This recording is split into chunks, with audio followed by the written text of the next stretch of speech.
واش داك انت السوشيال ميديا؟ ايوا رزق جابوا لي الله مرحبا به. كيفاش رزق؟ يوتيوب. يوتيوب فيه الفلوس. اكيد فيه فلوس على حساب، ماشي زعما فيه الفلوس باش ما يكونش بنادم يمشي غلط او يمشي هذا. حيت حريوده معروف عليها كتجي من الاخر.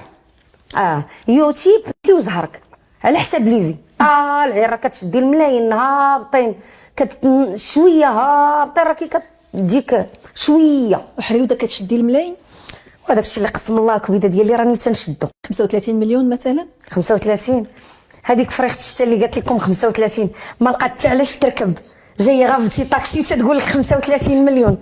هذيك راه ضربتها راه ما كملتش عليها. علاش ما كتدخليش 35 مليون؟ شكون؟ ما كديريش انت لي لايف في تيك توك؟ لا كبيده لا، انا واحد السيده موقره وداك الشيء، وبنتي اصلا ما كتقول لي ماما هذاك اللايف غير ديال البراج، خليها ماما البراج، ما تدخليش ماما انت في اللايفات عاد.